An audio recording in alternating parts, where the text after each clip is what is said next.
Reincarnated with the strongest system. Summary. Darkness cannot drive out darkness, only light can do that, the goddess Amalthea said as she held William in her loving embrace. Hate cannot drive out hate, only love can do that. In order to help his little brothers and sisters at the orphanage, and save the person he loves, William decided to make the ultimate sacrifice. This selfless act caught the eyes of the gods, which allowed William to have an opportunity to enter the cycle of reincarnation with their blessings. Together with his mama Ella, and a herd of goats, William embarks on a new journey to find the meaning of happiness in his new life. In a world of swords and magic, where adventures roam wild and free, a new legend is about to begin. Chapter 1, I'm going ahead first, don't miss me too much. To the destined person who is lucky enough to find my letter. 752,648,000 heartbeats. That is the number of times my heart pulsed inside my body, before I gave it away. I, who had lived a painful, yet happy, life, had many regrets, and among those regrets was to die, a virgin. Ahem. Don't look at me with those eyes filled with ridicule and contempt, for I am sure that you, yes you, the one reading this right now, is the same. Both of us are virgins. What? You're not a virgin? In that case then F***CKU.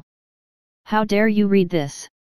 Don't you know the feelings of us pitiful, good-looking, and drop-dead gorgeous boys, like me, who have never even had the chance to date a girl? Do you not know our pain? Our suffering? Our endless days stuck inside the bathroom doing one-hand calisthenics? Tisk, you uncultured swine. What happened to the saying, brothers before hoes? Shame on you, bro, shame on you. You scum, who don't understand the importance of brotherhood. I hope your PP won't ever raise its head ever again. Let's see if you stay popular then. Where was I? Oh yeah, I died as a virgin.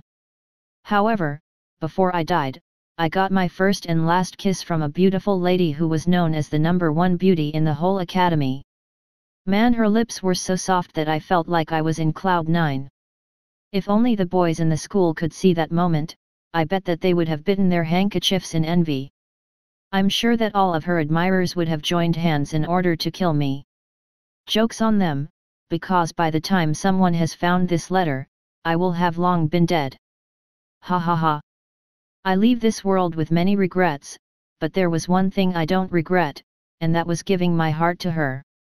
Even though she had only been my girlfriend for a few hours, those hours were the happiest hours of my life. I pray that she will live her life to the fullest. Not only for herself, but, also, for my sake.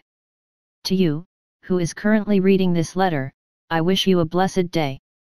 I don't know who you are, where you're from, or what you're going through. However, let me just tell you one thing. Live your life to the fullest, and live without regrets. For there are many like me, who won't be able to see tomorrow's sunrise once we close our eyes tonight. I never cared about the world before, but when I saw the last sunset of my life, I realized that I had missed many beautiful opportunities. Don't be like me. Don't waste your life. Treasure every moment, as if it was your last. And before I end this letter, allow me to give you my final advice. Always bring tissues with you wherever you go. William. The boy who died so that others may live. P.S. In the small chance that you are the one who found this letter, please, ignore the first and second half of what you have read. I was just joking. Don't take my words seriously. If fate wills it, then our paths will definitely cross again. I wish that, the next time we meet, we will be able to finish our unfinished business. I promise that when that time comes, I will never let you go. Well then, I'm going ahead first. Don't miss me too much, okay? Also, you're not allowed to follow me right away. Because if you do, I will be really sad. Take care of my little brothers and sisters in the orphanage for me. See you later, Belle. A single tear fell, followed by another. Soon, the handwritten letter was drenched in tears. Belle's vision blurred as the tears in her eyes fell like rain. "William, I'm sorry." Belle held the letter close to her chest. "I'm sorry." As the sun disappeared from the horizon, and the first stars appeared in the sky, only the strong beating of William's heart within her chest accompanied her until she no longer had tears to shed. Chapter 2, Temple of 10,000 Gods. When William opened his eyes, he found himself lying on top of a small golden cloud that was flying in the sky. At first, he thought that he was still dreaming, but the memories of how Belle collapsed in front of him came flooding in. Along with the flood of memories, a realization dawned upon him. "That's right. I'm already dead," William muttered. He unconsciously placed his hand over his chest to feel his heartbeat, but he felt and heard nothing.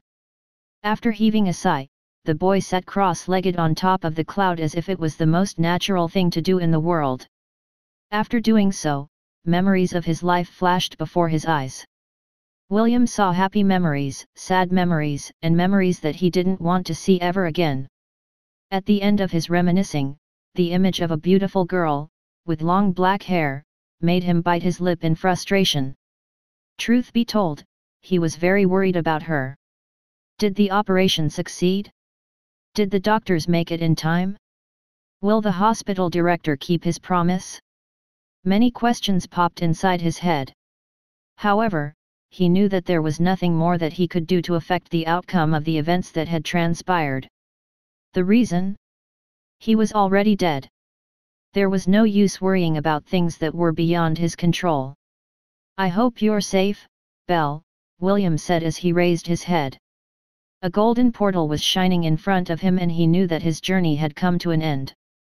He had never believed in God before, for God never did anything for him when he was alive. He also didn't believe in heaven and hell. The only thing he believed in was reincarnation. Perhaps, he was influenced by the countless novels that he had read while staying at the hospital. His only hobby was to read stories about cultivation, kingdom building, slice of life, transmigration, historical romance, and many other themes. If there really is a God, then he'd better prepare himself to get hit by my fist.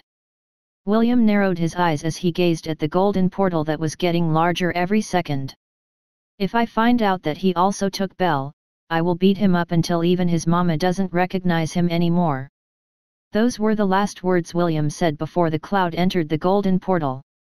What he saw on the other side of the portal blew him away. It reminded him of the time his class went to the planetarium for their science field trip.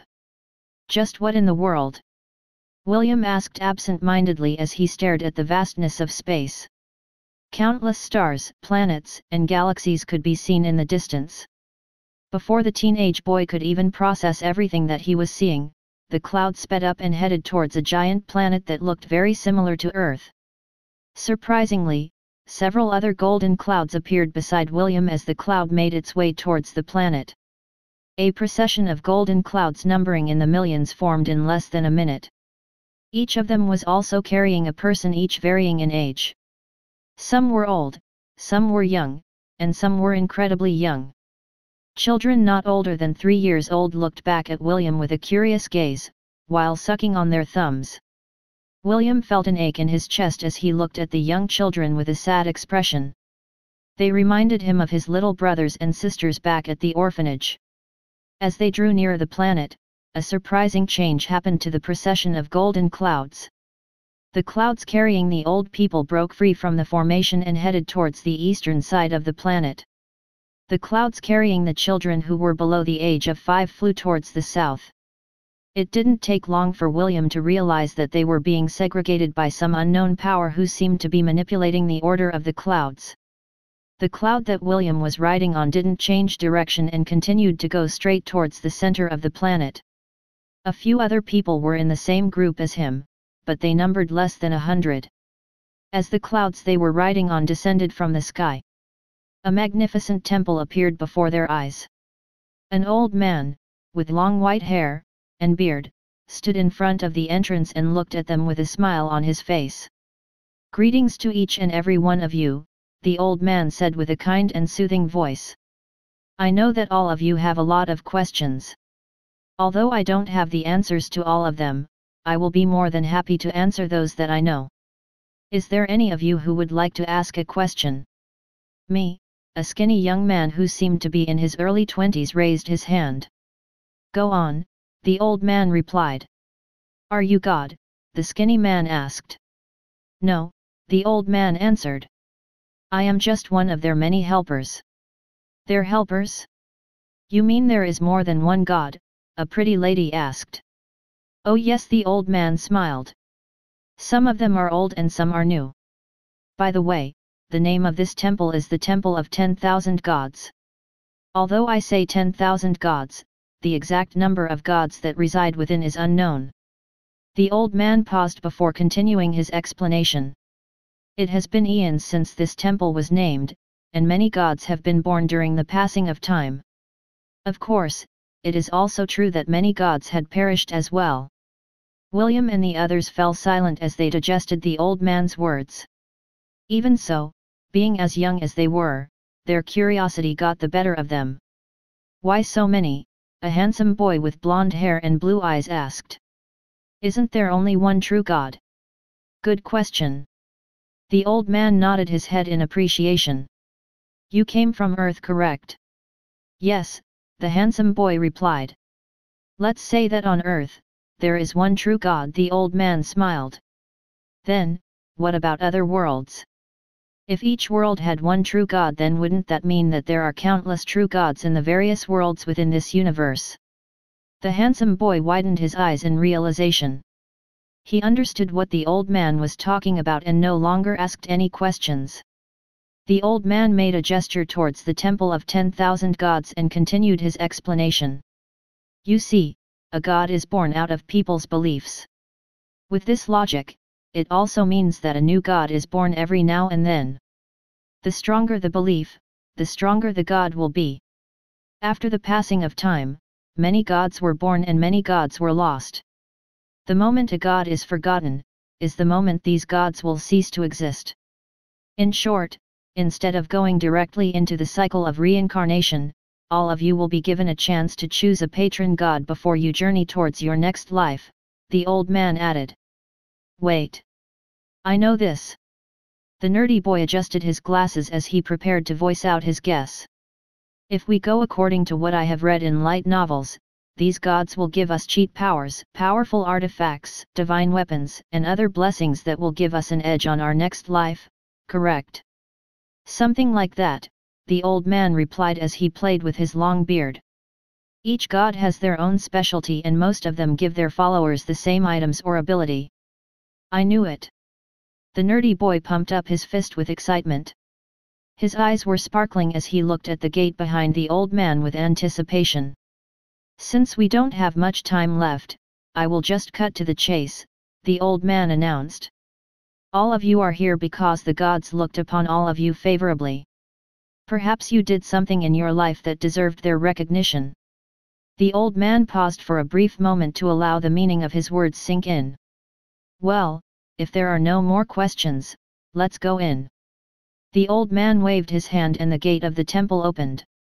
Let me welcome you once again to the Temple of 10,000 Gods. Chapter 3, Finding a Patron God.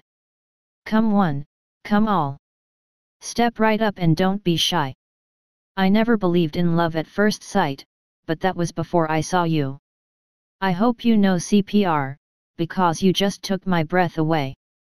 If being sexy was a crime, you'd be guilty as charged.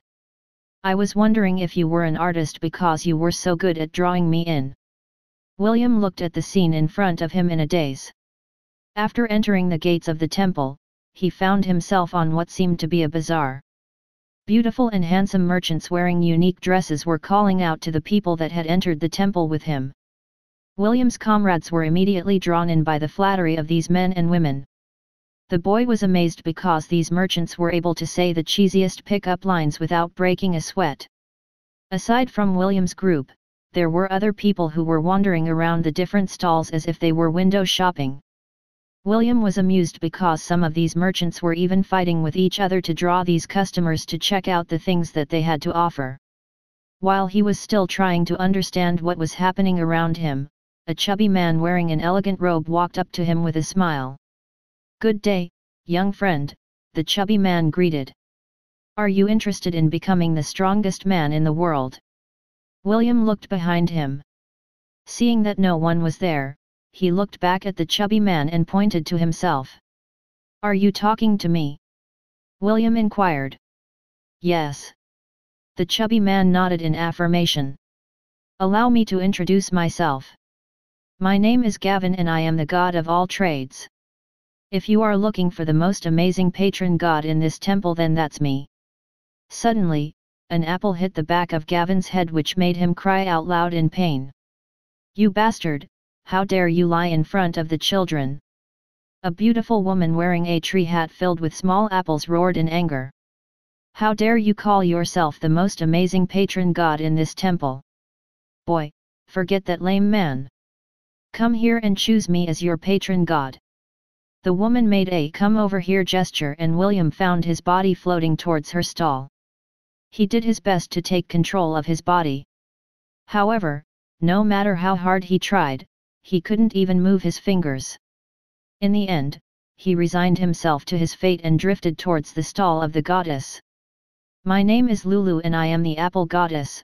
Lulu patted William's shoulder with a grin. "Have you ever heard of the famous saying about apples? An apple a day keeps the doctor away." William answered with uncertainty. "You are only half right." Lulu grinned. "Hey Lulu! I saw him first. Don't snatch my boy." Gavin charged towards Lulu's stall with a determined expression. The gods inside the temple were all competitors. Every time a batch of chosen ones appeared, all of them would do their best to make them their followers before they reincarnated into their next life. "Go away!" Lulu screamed, unbefitting of her beauty. She then took one of the little apples on her hat and threw it at Gavin. The little apple grew in size mid-flight until it became as big as a basketball. It hit Gavin squarely in his chest, which sent him flying 100 meters away from her stall. "You see that, William?" Lulu smirked. "An apple a day keeps everyone away, if you throw it hard enough." "All right," William answered while slowly backing away from the apple goddess. "Ah, don't be like that." Lulu went out of her stall and grabbed William's hand. "Why don't we get to know each other first? You know, if you make me your patron god, you will receive a lot of benefits." What kind of benefits?" "For example, I can give you the power to grow apple trees anywhere. Whether it be a desert, a frozen tundra, underwater, or any place you want to grow an apple. Heck, you can even grow it in your body." That sounds environmentally friendly," William stuttered. "I know, right?" Lulu smirked. "Now, just sign this contract and we're good to go." Lulu produced a contract and a pen out of thin air. She even personally handed the pen to William's shaking hands and urged him to sign the contract. William wasn't willing to sign the contract, but the vice grip on his shoulders were preventing him from running away. Fortunately, Gavin returned and pried Lulu's arm away from William. "Oi! Play by the rules." Gavin stood in between William and Lulu. "You can't force anyone to sign a contract." "Che! I was so close, you bastard," Lulu muttered under her breath. Gavin stood beside William and patted his shoulder. "Don't worry, brother. As long as I'm around, no one can force you to sign a contract. Since you just arrived, allow me to be your tour guide." Gavin then gave Lulu the "you have a problem with that" look, which made the apple goddess glare at him. Lulu snorted and returned to her stall, but before doing so, she called out to William and told him that he could always come back to her if he didn't find a god that suited him. Gavin walked side by side with William as they toured the bazaar. He answered William's questions and even corrected some of the boys' misconceptions about gods. "There are 3 types of gods," Gavin explained as they walked. "The Primordial Gods, the Personification Gods, and the New Generation Gods. The Primordial Gods consist of the gods that were born when the multiverse was created. You might know them as the god of fire, god of water, earth, wind, lightning, etc. The personification gods are gods born out of emotions and professions. God of fear, god of lust, god of vanity, and god of pride, are examples of gods born from emotions. The god of war, the god of blacksmith, god of hunters, god of music, god of art, are gods born out of professions. Gavin paused before continuing his explanation. As for the new generation gods, these are the gods who were just recently born and have very unique traits. Unique traits? William asked. We'll be seeing one of these new generation gods soon, Gavin replied. Do you see that long line of people over there? They are lining up to sign the contract of that new generation god. Seeing William's curiosity, Gavin gave a wry smile and took the boy to see the goddess that was manning the stall. A little girl who seemed no older than 12 years old was shaking hands with a teenage boy with a big smile on her face. Her pink hair, red eyes, and cute lips made her look extremely adorable. Big brother, I love you. The little goddess kissed the boy's cheek. Now, please sign your name over here. The boy happily signed the contract while the people standing in line were shouting slogans like "Flat is justice" and "Lolita no touch." William froze as he looked at the little girl and Gavin. He had a hunch on who the goddess was, but he was not 100% sure. As if reading his thoughts, Gavin nodded his head. This stall belongs to the lowly goddess, Lily. Lowly goddess? Yes. She is a new generation goddess that was born from the beliefs of people with unique taste. William, don't tell me, you are one of these scum, I mean, people with unique tastes. Of course not. William denied with every fiber of his being. As if sensing that they were talking about her, Lily looked at William and Gavin. The cute lowly smiled and waved at William. I'm a simple man, William thought as he waved back. I see a cutie waving at me, I wave back. Gavin smirked and took out reading glasses from his storage dimension. Don't be deceived by what you see, Gavin whispered. Wear this. What is this? William asked. This is a divine artifact called the Glasses of Truth, Gavin explained. It can see through any disguise and illusions. William gave Gavin a skeptical look before wearing the glasses. He then looked at the cute girl waving at him and froze in shock. The cute lowly was nowhere to be seen. Instead, a midget with a wrinkled face and big nose was staring back at him. The midget smiled and William could see the 3 teeth that were sticking out of her gums. 1 tooth on the top and 2 on the bottom. The lowly granny winked and blew William a flying kiss. A pink heart with wings materialized out of thin air, and flew towards the young boy. Out of reflex, William swatted the flying heart, sending it towards the floor. Determined to finish its mission, the pink heart dusted itself as it slowly stood up from the floor. It then attempted to flap its wings to fly. Unfortunately, William didn't give it a chance to make a comeback. He stepped on it and ground it to pieces. After making sure that the heart was utterly destroyed, he ran away as if the devil was right behind his back. Gavin chuckled as he followed the panicked boy who was running for his life. In his eyes, William was a very interesting person. If possible, he wanted him to become his follower. Chapter 4, William's Choice. After running away from the stall of the lowly goddess, William toured the other stalls of Temple of the Gods. After spending 3 days inside the temple, the boy finally decided on the patron god he would follow. Welcome. A beautiful girl with cat ears shook William's hand. You made the right decision in coming here. Our god is the best. I know. William blushed as he looked at the god who was standing in front of the stall. A handsome man, with a noble bearing, noticed William's stare and nodded in the boy's direction. Gavin, the god of all trades, was standing by his side. William didn't choose him to become his patron god. Although he had an unresigned expression on his face, he still respected William's decision and decided to stay with him until he signed his contract. Many beautiful women were handing out contracts to the people who had lined up in front of their stall. According to William's estimate, there had to be at least over 500 men lining up to this particular stall. What's so special about this stall, you ask? Naturally, it was because of the god that managed this stall. He was none other than the harem god, and many men both young and old were more than happy to worship him and become his followers. I still don't get it, Gavin said. Are all of your brains located on your lower half? Everyone who was in the queue glared at Gavin in disdain. William, on the other hand, averted his gaze. He had died a virgin. It was one of the things that he had regretted in his past life. If possible, he would like to make up for this shortcoming. This was the main reason why he chose the harem god as his patron god. It might sound selfish and shameful, but to those who weren't able to live a life worth living, it was a temptation that was too hard to pass up. Gavin knew how William died. Every god inside the temple had that ability. He was very impressed with the boy because he was able to make that kind of sacrifice in order to save someone's life. Not many people could do that. Perhaps, this was the reason why the gods gave William another chance to live a better life.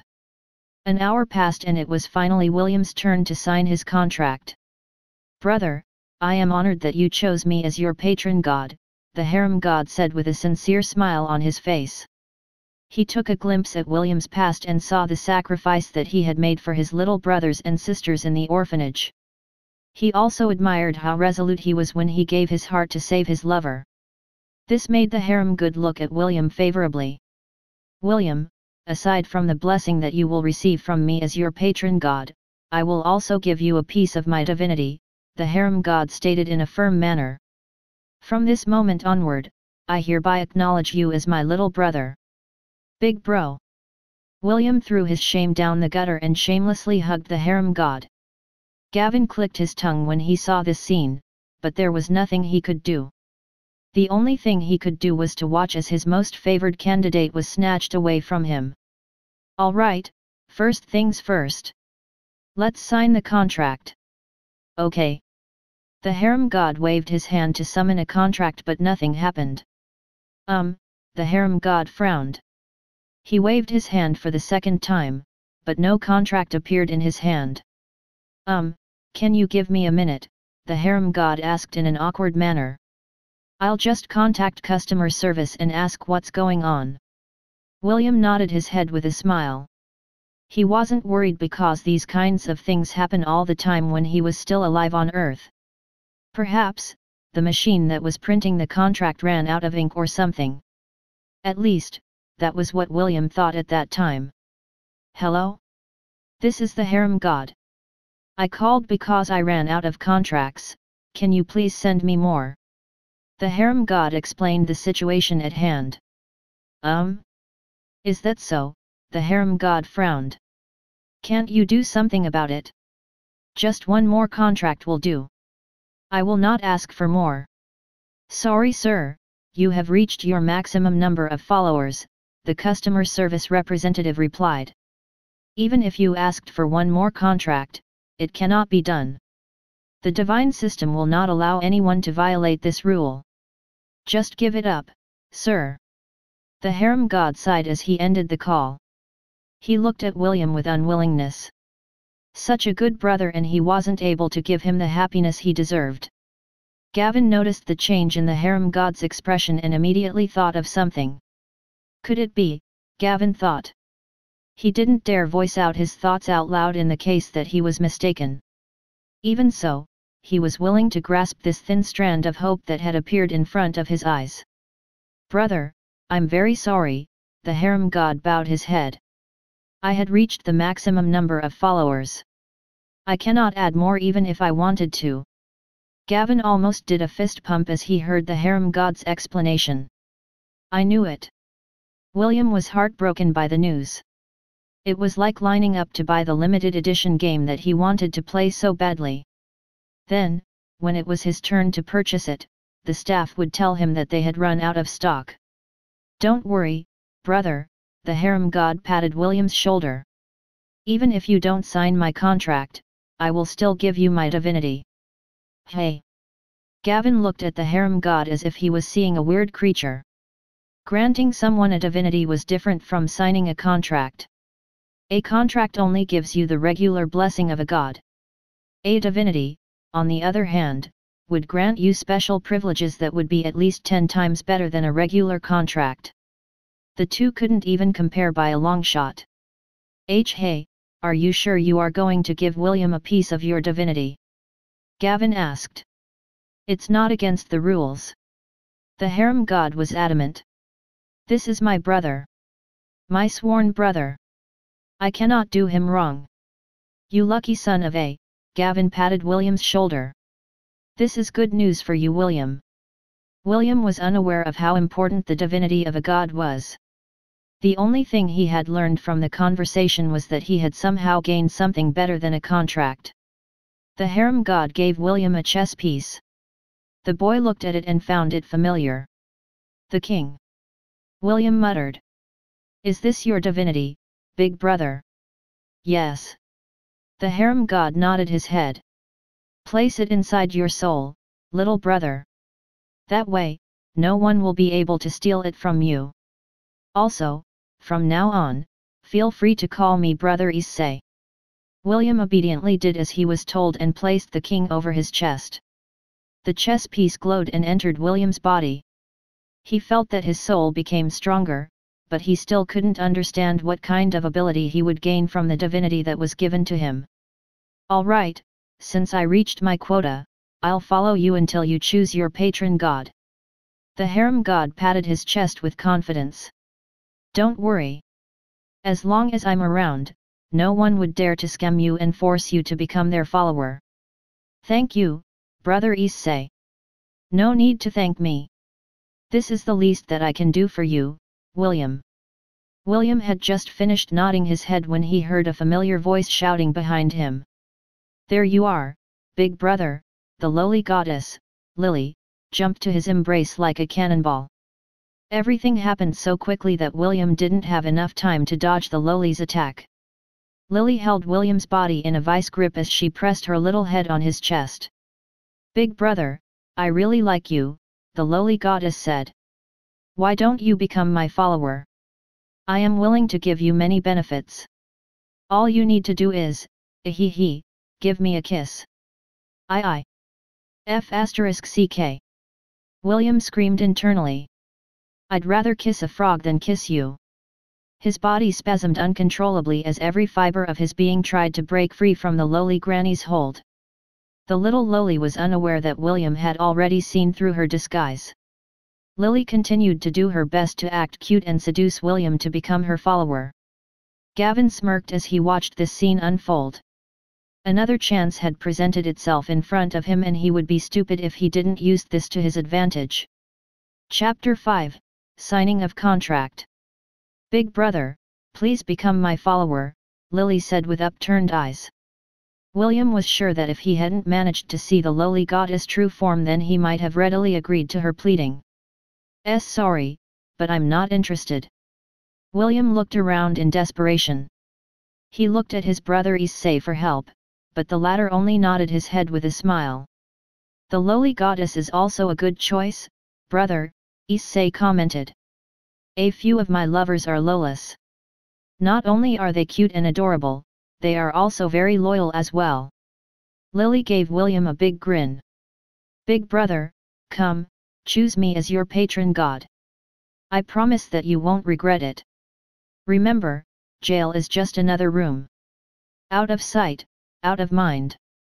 Seeing that his sworn brother was in cahoots with the lowly granny, William's gaze shifted to the one god that had never left his side since the day he stepped inside the temple. Gee Gavin. Please, help me. William pleaded. Why should I help you? Lily is a good goddess. Gavin smirked. The two of you are a match made in heaven. Right. The two of us are a match made in heaven. Lily happily nodded her head in agreement. William could feel that his body was slowly turning numb. Maybe it was due to his body's reaction to the lowly goddess, or perhaps it was due to the divine essence that was being released by Lily at close proximity. Out of desperation, William used a trump card that would ensure his safety. Gavin, if you help me then I promise to become your follower." William roared. Lily was taken aback by William's decision. This was the first time this happened to her. The majority of the people that had entered the temple would always agree to sign a contract with her the moment she acted cute and clingy. It never crossed her mind that because of her actions, she forced William into a dead end. "You heard him, Lily." Gavin stepped forward and pried the little lowly away from William's stiff body. "Che!" Lily pouted. After being freed from the lowly granny's hold, William was finally able to relax. He took a few deep breaths to compose himself before looking at Gavin with grateful eyes. "Give me the contract," William said. "I will sign it." Gavin didn't do anything and simply looked at William with a serious expression. He really wanted to give the boy his contract, but he didn't want to force him either. The god of all trades knew that he played dirty in order to get William's promise and he felt very guilty. "What's the rush?" Gavin cleared his throat. "It would be best if we talk about this while having good food." "Sounds like a great idea." Issei nodded his head in agreement. He felt that something was amiss, but he decided to just follow the flow for now. "I'm coming, too." Lily didn't want to be left out, so she decided to follow them. Gavin took William and the two tag-along gods to the most popular restaurant inside the temple. This restaurant was personally managed by the god of cooking. William's tongue almost melted when he took his first bite. Delicious! William was in awe and devoured the food on his plate with gusto. Although he was already dead, the food made him recall the time when he went to sleep while feeling hungry. The orphanage didn't have many funds and the food was limited. He would often share his meal with his little brother and sisters so that they wouldn't feel too hungry. The three gods caught a glimpse of his sad memory and ordered more foods to be brought to their table. They looked at the boy with pitiful eyes and decided to let him eat a lifetime worth of delicious food. After the meal ended, William patted his swollen belly in contentment. "That was the best," William said as he closed his eyes in satisfaction. "Do you want more?" Gavin asked. "We could always order more." "Thank you, but I'm already full." "All right. If you say so." William glanced around the restaurant. Most of the customers were gods. He deemed that most of the chosen ones had already chosen their patron gods and entered their cycle of reincarnation. "Gavin, can you please tell me the duties of a follower?" William scratched his cheek sheepishly. "I don't really get this stuff.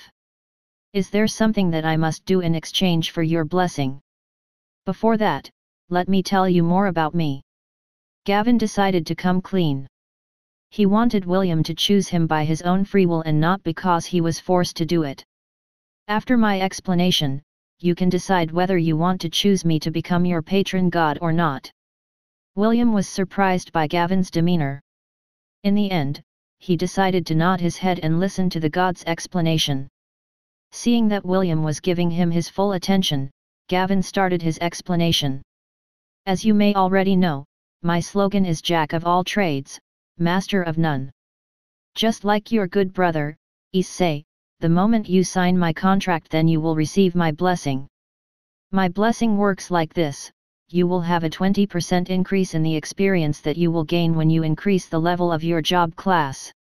"Job class?" "Just like in games?" William asked. He had played RPGs before and he was quite familiar with the leveling concept. The boy had also read plenty of novels in regards to cultivation and virtual games, so it was easy for him to understand Gavin's explanation. "Yes. That is the first benefit of becoming my follower." Gavin nodded his head in confirmation. "The second benefit is that you will get an extra skill point whenever your job class levels up. Isn't that amazing?" "It is indeed amazing. However, I have one question. And that is, will your blessing apply to the world I am going to live in? I doubt that your blessing will be useful if I was reincarnated on Earth. After all, there are no monsters on Earth. You can't gain experience from killing monsters." "Who said you only gain experience when killing monsters?" Gavin asked back with a knowing smile. You don't have to kill monsters. William asked back. You don't need to kill monsters in order to gain experience to upgrade your job class. Remember this, William, every world has its laws. I believe you Earthlings have a saying, when in Rome, do what Romans do. The same can be said to other worlds. When you live in that world, you do the things that people do in that world, understand? Yes. Good, Gavin continued his explanation. The third benefit is this. Once you unlock 10 jobs, you will be able to merge them all together. For example, you can be a knight, a priest, a sorcerer, a druid, a dragon warrior, etc. etc. That sounds too good to be true. What is the catch? William was not naive. If everyone could have this overpowered ability, then Gavin wouldn't be this desperate to make him his follower. Gavin gave a wry smile as he decided to be honest with William. The thing is, most people can only have 1 to 3 professions in their lifetime. Achieving 10 professions or more is only possible for long-lived creatures like the elves. So basically, if I'm not born an elf, then I'm FCKED. Not exactly. Only the ability to merge the job classes into one will remain unreachable for you. The rest of the benefits remain. Oh, that's good news then. William felt relieved because the blessings that Gavin mentioned were not a bad deal. All right, where do I sign? Are you sure that you really wanted to become my follower? There are better gods out there, you know, Gavin replied. It's fine. I trust you. William looked at Gavin seriously. I believe that you are telling me the truth. Gavin felt the stone in his heart drop. He waved his hand and a contract appeared out of thin air. He then handed it to William along with a pen. The god of all trades did his best to prevent his hands from shaking. In truth, aside from William, he only had one last follower. A god with no followers would cease to exist. This was why he was quite desperate to recruit William under his wing. In the end, his honesty towards the boy made the latter choose him as his patron god. After signing the contract, William felt a strong connection between him and Gavin. It was a very warm feeling and it made him feel safe. Chapter 6, I'm going to Fcking dismantle you. So, this is what it feels like when you sign a contract with a god, William muttered. I'm really jealous, big brother, you should have made me your patron god instead. Lily pouted. The little lowly grabbed William's hand and looked up at him with little puppy eyes. William ignored Lily and looked at Gavin in a new light. Is it over? Is it time for me to reincarnate? Not just yet. I'm going to give this to you as well, Gavin said with a smile. Issei and Lily showed a surprised expression, but it quickly disappeared from their faces. Both of them had recognized what Gavin's gift was and it made them nod their heads in appreciation. What is this? William asked. He eyed the object that Gavin had given him. Its width and length were only 2 centimeters at most. Somehow, it looked very familiar. The boy was sure that he had seen this object back on Earth. I believe it is called a CPU core back on Earth, Gavin explained. This is my final gift to you. I pray that it serves you well in your next life. Thank you, William replied. He was very grateful because he could tell that Gavin gave him something very precious. Although he didn't know what the CPU core was capable of, he had a feeling that it would play an important role in his rebirth. My turn. Lily raised her hand and handed William a lollipop. Big brother, this is a gift from Lily. Please, don't refuse. Hey, Lily, what do you think you're doing? Gavin glared at the little lowly. William is now my follower. Stop making your moves on him. I know that he is your follower, but so what? Lily snorted. I'm not breaking any rules. Lily is right. Issei, who was watching from the side, grinned. She is not breaking any rules. Little brother, you should gratefully accept Lily's gift. It's not every day that she takes a liking to someone who is not her follower. All right. William gratefully accepted Lily's lollipop, which made the smile on the lowly's face widen. Fortunately, he was not wearing the glasses of truth. If he was, he might have already backed away in fright. Gavin sighed, but didn't pursue the matter. "Thank you, Lily." "Why thank me? I gave it to Big Brother because I like him." Lily snorted. "I didn't do it for you. Don't get the wrong idea, Baka." The CPU core and the lollipop floated in the air and shot towards William's chest. A surge of divine energy permeated his soul and it made him feel lightheaded. After 10 minutes, William finally regained his composure. He once again thanked Gavin, Issei, and Lily for the gifts they had given him. After finishing their meal, they took William to the Cycle of Reincarnation. The Cycle of Reincarnation was a place where countless portals linked to different worlds hovered in the starry sky. The colorful portals themselves looked like stars and William felt fear and excitement at the same time. "I think William should go to that golden portal over there," Issei proposed. "Golden portals are good, but I don't want Big Brother to live his life like a pig," Lily interjected. "The silver portal will be perfect for him because it will give him room for growth." Can you tell me more about the portals?" William asked. Since it was related to his rebirth, he wanted to know more about the differences between the different portals. "No," the three gods replied firmly. "We are not allowed to divulge any information relating to the portals."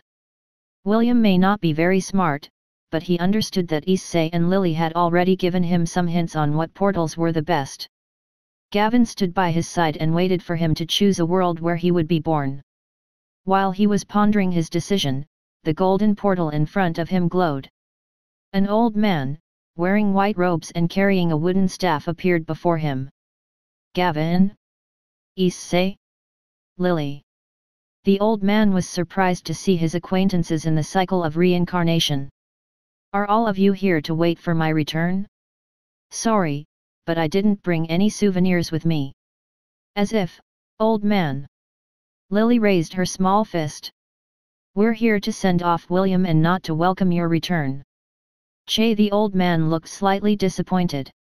However, his expression changed when he looked at William. "Oh, this is pretty interesting." "Ha! Marvelous."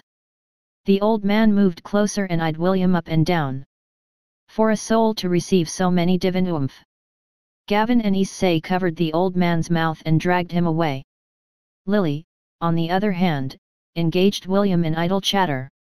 The three gods had unanimously agreed that William should remain clueless for the time being. "Old man, you better not say anything." Issei glared.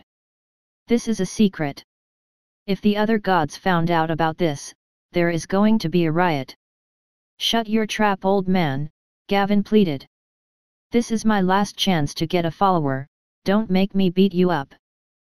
Fine, you little brats." The old man agreed, but a mischievous smile appeared on his face. "However, let me join as well. This looks fun. Besides, that boy seemed tailor-made to become my disciple." "Hey! Wait, old man, are you for real? You plan to make William your disciple? Why not? It's not against the rules, right? Besides, this is also beneficial for you, Gavin." Gavin frowned. "Old man, the boy's soul couldn't accept any more divinities. Having 3 is already pushing it to the limit." "Don't worry, I won't give him any divinities," the old man said. "I'll give him something different." After the 3 came to an understanding, they returned to where William and Lily were waiting for them. "Hello, William," the old man greeted the boy with a brilliant smile. "My name is David and I am a friend of these 3 gods." "Hello, Sir David." William bowed his head. "Have you already chosen the portal you plan to enter?" David asked. "Yes." William replied with determination. "I will go to that silver portal over there." William pointed at a silver portal that was dispersing rainbow lights from its center. "That world? Not bad. It's a very good choice." David nodded his head in agreement. "Well, since the 2 of us met, then it must be fate." Let me give you a souvenir before you leave this place. David handed William the wooden staff that he was holding. Take this with you. But Gramps, this is your walking stick, right? William stared at David with confusion. Relax, I have more where that came from. David waved his hand casually. A wooden stick, similar to the one William was holding, appeared in David's hand. Take that as a memento of our meeting. David patted the boy's shoulder. Now, off you go. William's body floated in the air and flew towards the portal. However, he stopped midway and looked back to the four gods who had made his stay in the Temple of the Gods memorable. Thank you, everyone. William bowed respectfully. I'll do my best in my next life. William, before you go, please listen carefully, Gavin said. As you set off on your new journey, remember that the journey itself has meaning. The sunrise, the sunset, and the beauty of the world around you, embrace them all and live your life to the fullest. Thank you. I will. William waved his hand one last time and faced the portal in front of him. Suddenly, a truck emerged from the portal right next to the silver portal that William was planning to enter.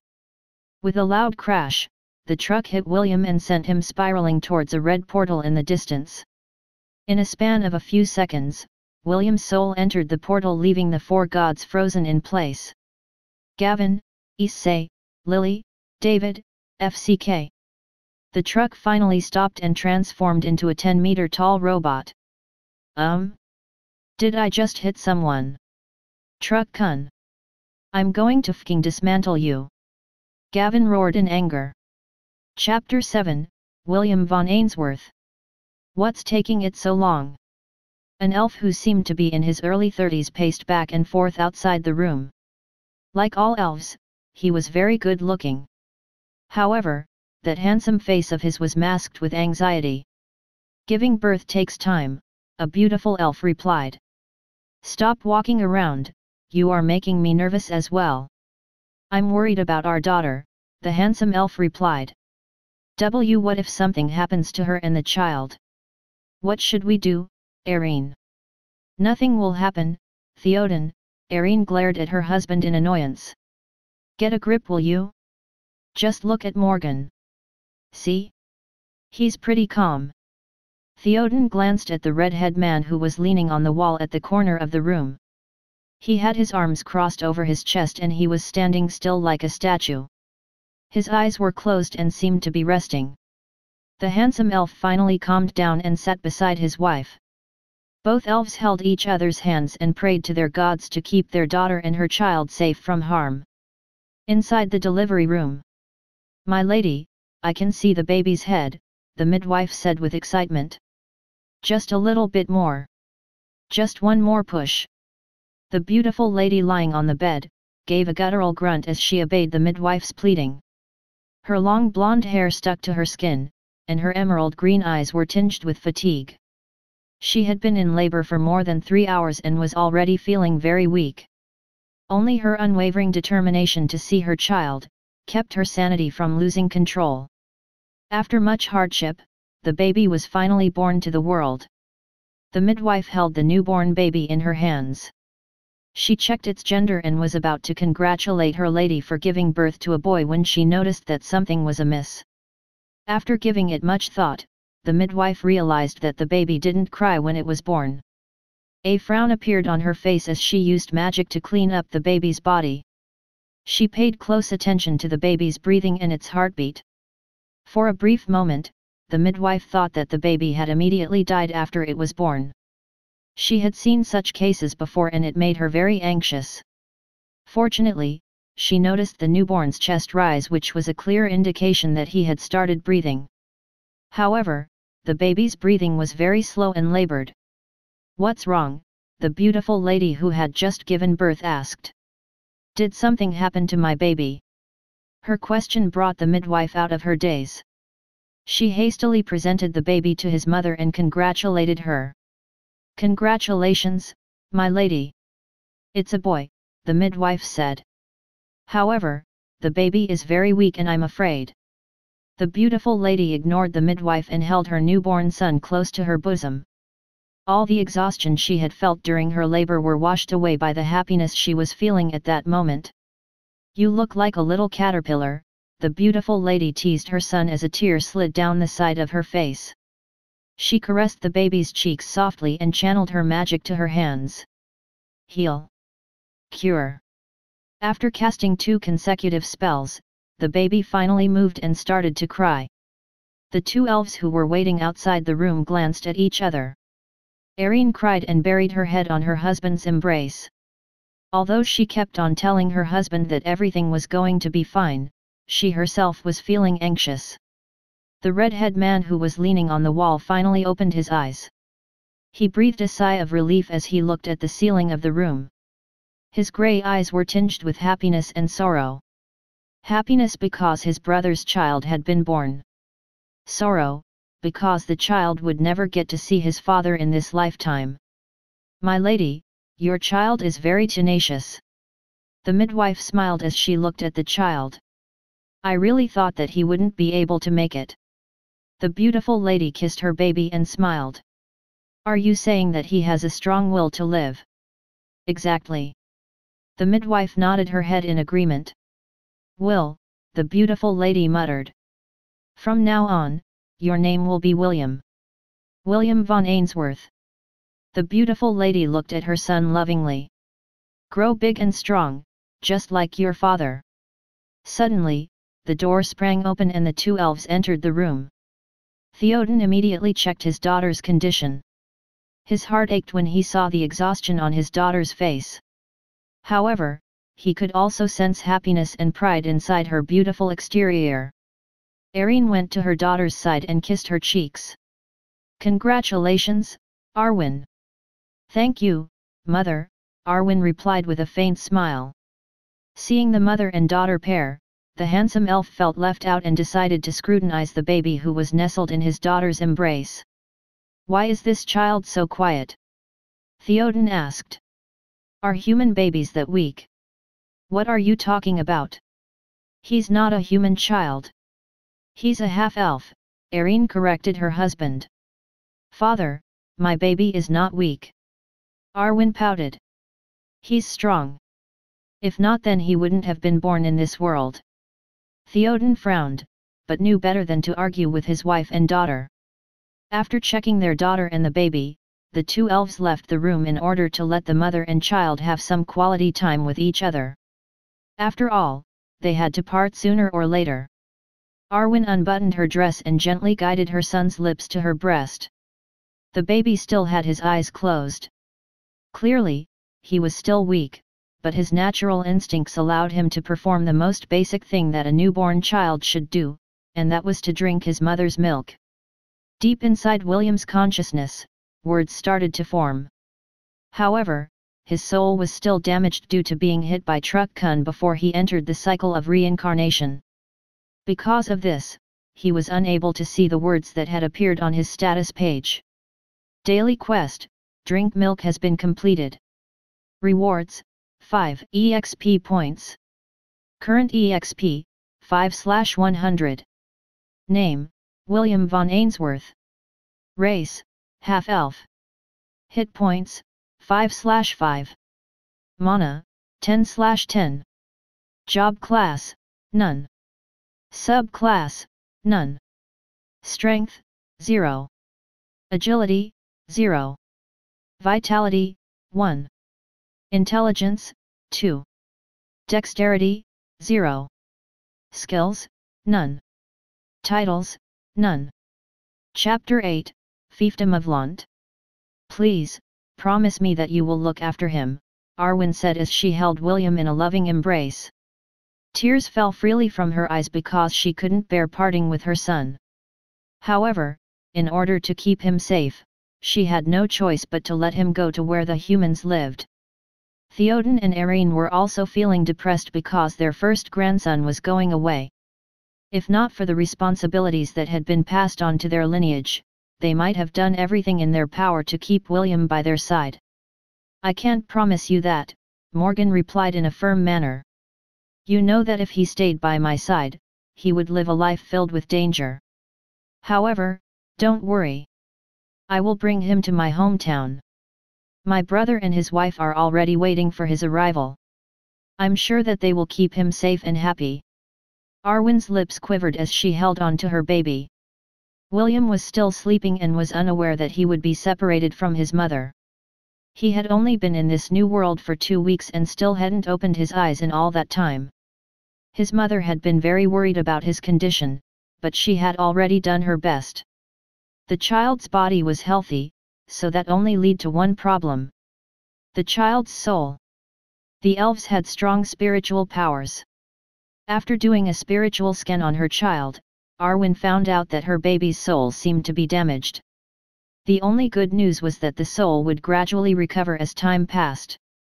Arwen believed that it would only take a month or two, at the very least, before William's soul fully recovered. Unfortunately, William missed the chance to see his beautiful mother before he was taken away. "My lady, it would be dangerous to delay this any longer," Arwen's maiden protector, Sheila, reminded. "The Temple of Life is doing their best to stall the Elven Council, but their search has expanded to this part of the continent as well. I'm afraid, it is only a matter of time before they find us." Arwen gave William a kiss on the lips before handing him over to Morgan. She then cast a protection spell that would put her baby into a state where time stood still. Only when Morgan reached his homeland would the spell be lifted. "Do you want to give him anything before I go?" Morgan asked. "It will take many years before the two of you see each other again." "I already left him a memento," Arwen answered as her gaze landed on the necklace that she had given her son. At the center of the necklace was a black ring. It was the ring that belonged to William's deceased father, and Morgan's twin brother, Maxwell. Morgan gazed at the familiar ring lying quietly on the baby's chest and nodded his head. He bid his final goodbye to Arwen and her parents before walking towards his mount. The 7-meter-tall manticore lowered its massive body and allowed Morgan to sit on its back. This creature had the body of a lion, the tail of a scorpion, and the wings of a dragon. It was a mighty beast that had accompanied Morgan in his journey to the peak of the mortal realm. "After a few years, make sure to send him letters," Morgan said in encouragement. "I'm sure that he would like to talk to his birth mother, even through letters." Arwen bitterly nodded her head. Even without Morgan's reminder, she would still send her son letters. She didn't want her son to think that his mother didn't care for him. The manticore flapped its wings and flew to the sky. Arwen wept as her baby slowly disappeared beyond the horizon. Somewhere on the western side of the southern continent, a manticore landed a mile away from the small fiefdom of Lont. Although Morgan could just enter the city with his mount, he decided to be more low-key in his approach. He had been exiled from the Hellan kingdom many years ago. But, if he wanted to return to his homeland, no one, not even the Blood Iron King, could stop him. The royal family, as well as the nobility, hated and feared him. In order to let his family live in peace, he decided to leave the kingdom and wander the continent. "Remember, don't hunt indiscriminately." Morgan patted his manticore and gave it a stern reminder. The manticore gave a low growl of acknowledgement before it ran into the depths of the forest. Morgan shook his head helplessly as he walked on foot towards his brother's estate, located at the back of the city. No one saw him enter the city. Not the guards who were manning the gates, nor the patrols that were making their rounds. In less than half an hour, Morgan stood in front of a 3-story manor. This was the house where he and his brothers played around during their childhood. It had been almost 4 years since his last visit. "You sure took your time, big brother." The main door of the manor opened and a man who was in his late 20s greeted him with a smile. "It had been a while," Morgan replied with a stiff smile. "Mordred." 4 years, Mordred snorted. "You should come back home more often. Also, don't use that lame excuse that you are exiled and you can't come home to visit. Who are you kidding? Why are you boys talking outside?" A beautiful woman with dark brown hair appeared behind Mordred. "Morgan, nice to see you again. Come inside, I prepared your favorite dishes." You haven't changed, Anna, Morgan greeted. You're still as beautiful as ever. Enough with your sweet talk, give me the baby. Anna happily walked towards Morgan to take a look at the baby in his arms. Anna gazed at the small child and felt her heart melting. Without waiting for Morgan's permission, she scooped the baby into her arms and planted a kiss on William's forehead. What is his name? Anna asked. William, Morgan answered. Very well, his nickname will be Will. Anna grinned. She then left the two men and went inside the house. The two brothers sighed and followed behind her. Although Mordred was the Baronet of Lont, the one calling the shots at home was none other than Anna. When they entered the house, they could hear Anna talking to someone. Ella, this is Will, isn't he cute? Me. You think so too, right? Me. You see, he has been on a long journey, can you give him some of your milk? Me. Morgan tilted his head as he saw Anna coaxing a goat to breastfeed William. The goat was only a meter tall and had a very fluffy coat. The 12-inch horns on its head had a reddish hue which made it look more refined.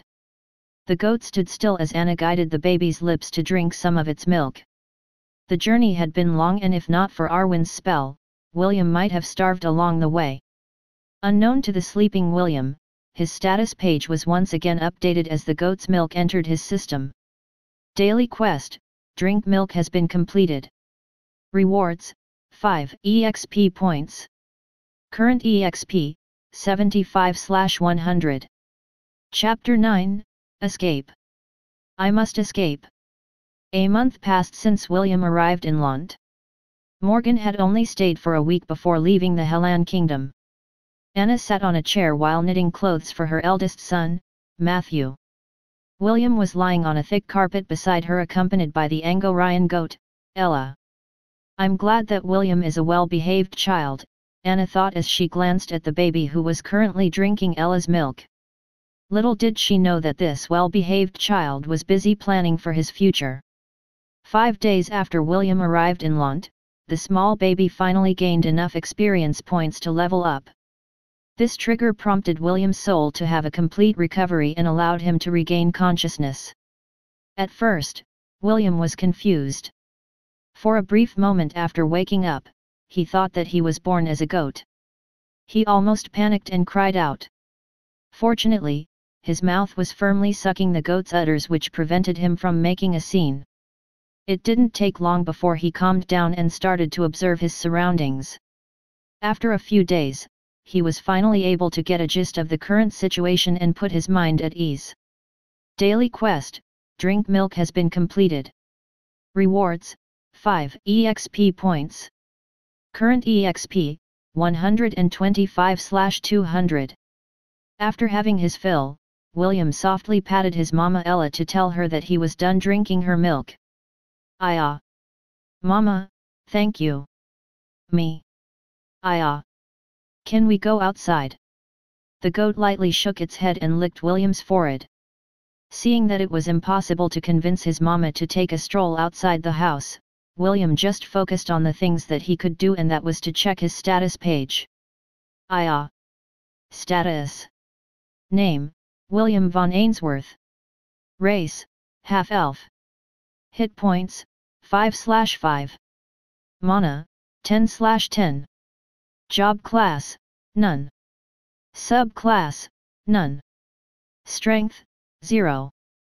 Agility, 0. Vitality, 1. Intelligence, 2. Dexterity, 0.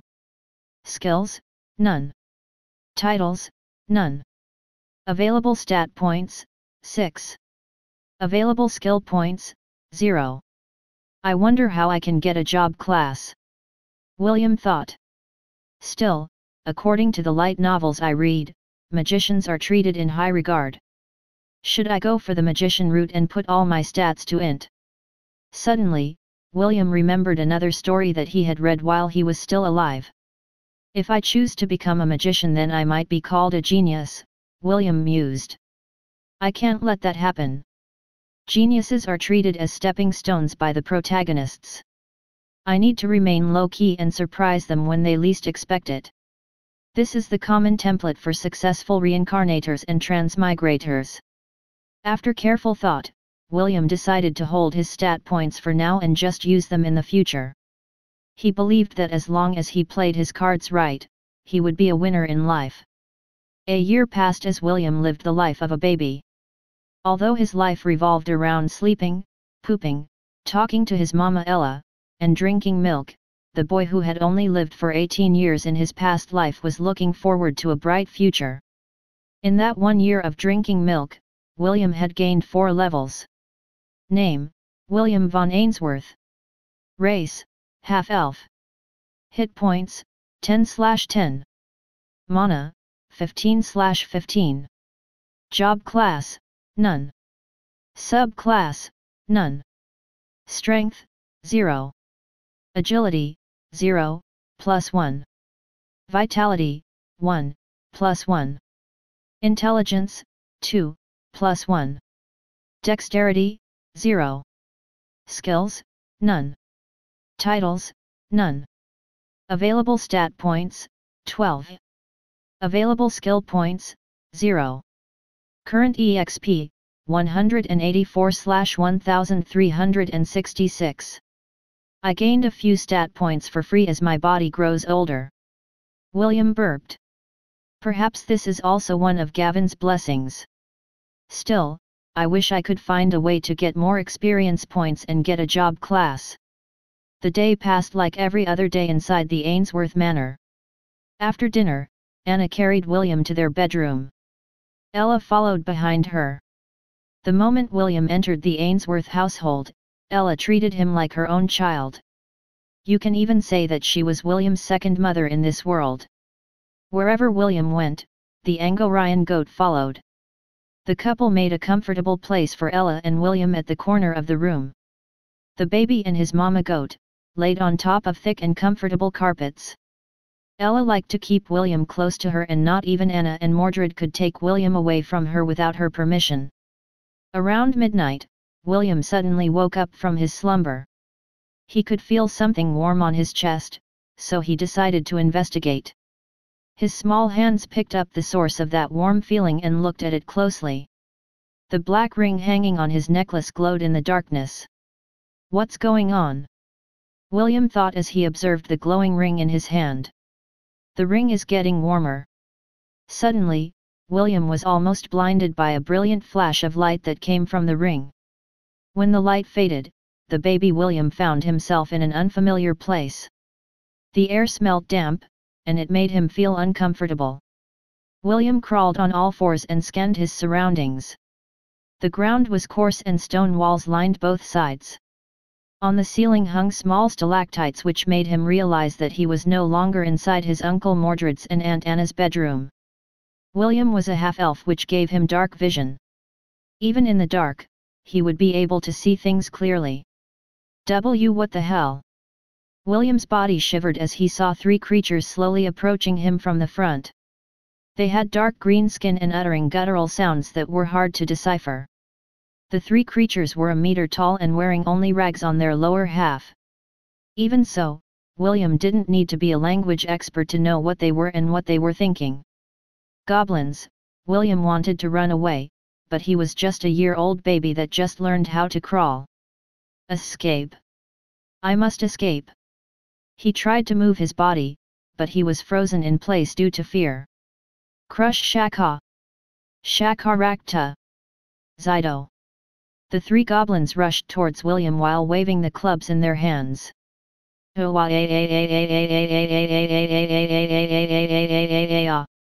William cried out loud. And no. Stay away. Mama. The goblins struck down on the crying child with their clubs without a shred of mercy. This was not the first time that they had seen a human child. In their eyes, this little creature was only good as food for their young. Me. An Angorian goat charged at the 3 goblins in fury. Its red horns glistened in a reddish hue and pierced the chest of one of the goblins. It then delivered a kick to the other goblin, sending it slamming towards the wall. Unfortunately, the 3rd goblin reacted in time and evaded. It then performed a counter-attack and slammed its wooden club at the Angorian goat's back. Me. Ella bleated in pain, and the goblin took that opportunity to rain down more blows on its body. The goblin that was pierced to the chest by Ella's horn was still alive, and it propped itself up while holding its chest. The other goblin who was slammed on the wall joined its comrade in bashing the goat in a mad frenzy. Blood spilled out of Ella's mouth as the club hit the side of her face.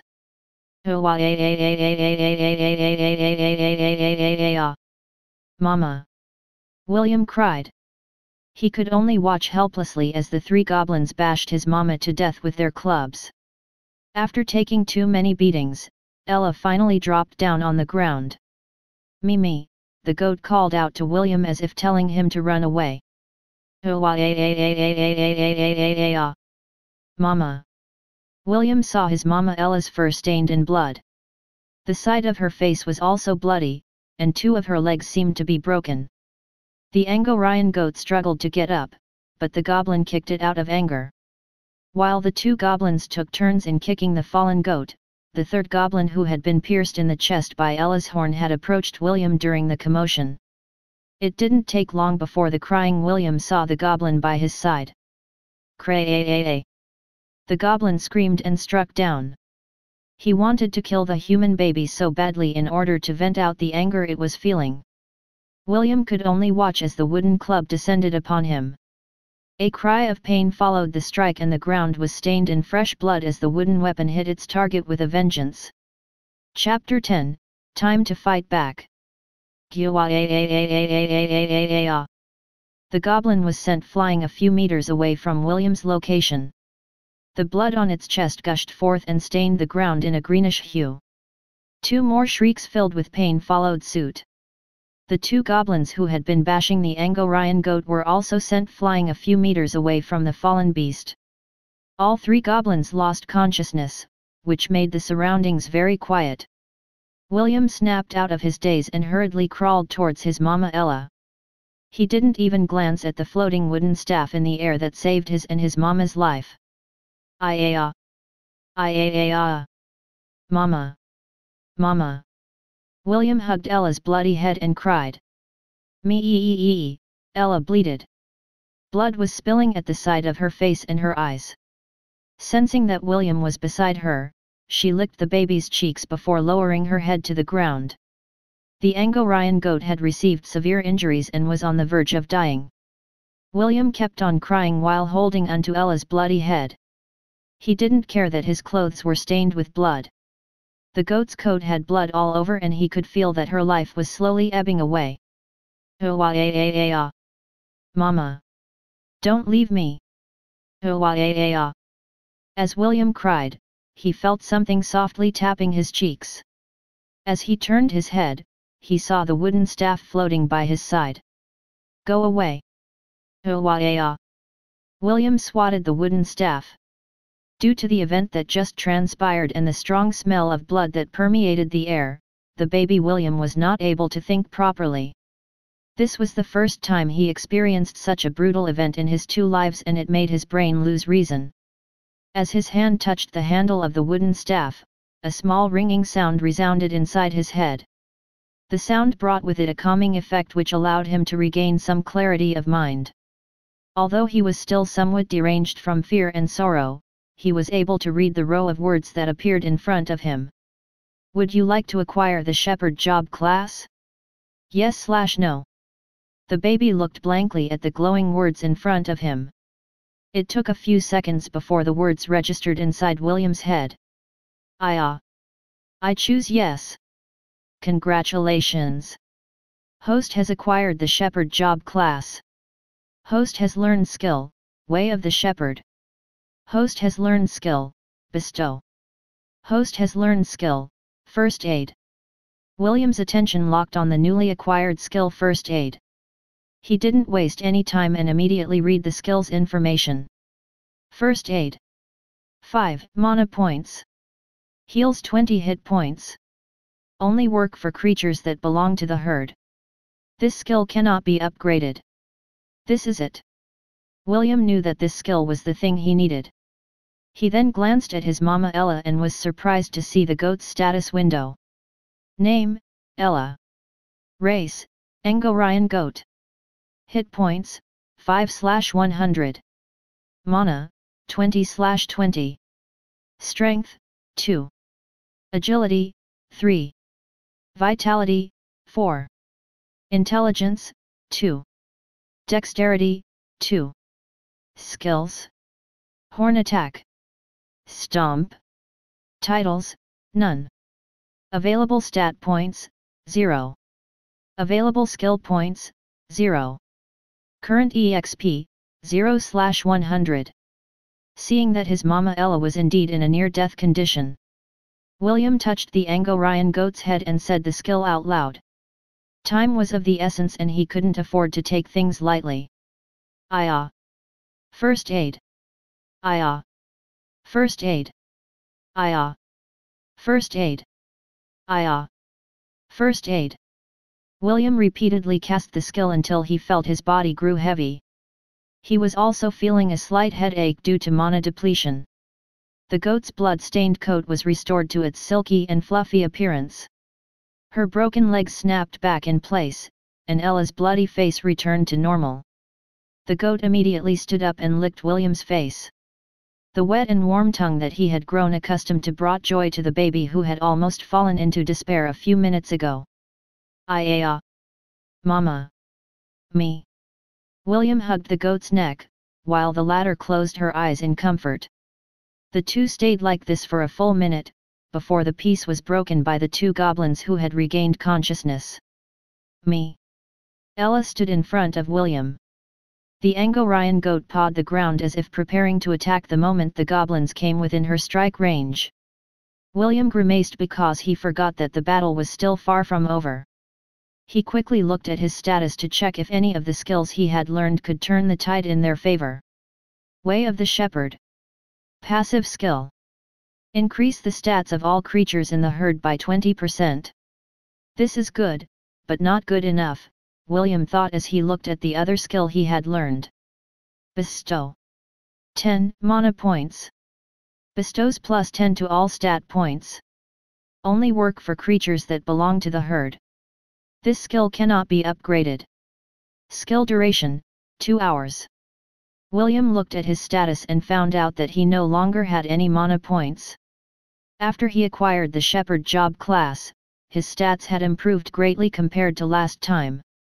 The lack of mana though made him feel uneasy. I have 12 available stat points, William thought. I'll put them all in intelligence and act as Mama Ella's support. Name, William von Ainsworth. Race, half-elf. Hit points, 20/20. Mana, 260/280. Job class, Shepherd. Subclass, none. Strength, 0. Agility, 0, +1. Vitality, 1, +1. Intelligence, 14, +1. Dexterity, 0. Skills. Way of the Shepherd, passive. Bestow. First aid. Titles, none. Available stat points, 0. Available skill points, 0. Current EXP, 184/1366. Time to fight back. William placed his hand on the Angorian goat's coat and used his skill. Iya. Bestow. Ella's body glowed and grew larger. Normally, her height was only a meter tall. However, after receiving William's bestowment, she became 1.5 meters tall, and the horns on her head glowed bloody red. Although it still looked like a docile and harmless goat, its physical prowess had grown exponentially. Me. Ella bleated and charged towards the two goblins. Aside from gaining additional strength, it also became more intelligent. It knew that in order to protect William, it must take the initiative and deal with the two goblins as soon as possible. The goblins bellowed and charged at the goat with their wooden clubs held high. They were not afraid of human livestock. Since they had already defeated it once, they could easily defeat it again. When the two sides were only a few meters apart, Ella stomped hard on the ground and increased her speed. She caught the two goblins by surprise, which led to one of them to their immediate demise. Ella's horn glowed as it pierced the goblin's chest. This time, the horns penetrated the goblin's skin and tore towards the heart like a hot knife through butter. The goblin was only able to voice out a guttural death cry before it fell dead on the ground. Gained EXP points, 60. After killing the first goblin, the Angorian goat pressed both of its front hooves firmly on the ground as it used its hind legs to deliver a powerful kick aimed towards the second goblin's head. A cracking sound echoed in the cave as Ella's hooves shattered the goblin's skull. The second goblin shrieked in pain before falling down. The Angorian goat then raised its hooves and stomped on the goblin's face with bloodshot eyes. Gained EXP points, 60. This was the goblin who had struck her body repeatedly, and Ella was hell-bent to smash its face to a pulp. After two hate-filled stomps, the goblin's face caved in, almost turning into meat paste. Ella grunted before turning her attention to the last goblin that had attempted to hit William with a wooden club. Although she hated the goblin who had beaten her up until she was near death, her hate for the goblin who tried to kill William had reached the extreme. The Angorian goat trotted towards the goblin. Ella knew that it was only playing dead, so that it would be left alone. Unfortunately, it had touched her reverse scale. William and Ella had no intention of keeping the bastard alive. As if sensing that death was at hand, the goblin sprang to its feet and ran away in fear. It didn't care about the blood that was gushing out of its chest. The goblin knew that staying would only lead to its death. William watched the goblin while his hand moved to the space in front of him. After killing the two goblins, the Angorian goat had increased its job level. Since Ella was registered as part of William's herd, he had the ability to distribute her stat and skill points. One of the skills that had been unlocked after Ella gained a level was an attack skill called Quick Attack. It allowed the creature to increase its speed exponentially to deliver a blow to its enemy. William didn't hesitate and chose the skill. He didn't want to let the goblin escape because it might call for reinforcements. Aya! Aya! Mama! Use Quick Attack! The Angorian goat stomped on the ground and charged towards the fleeing goblin like an arrow in flight.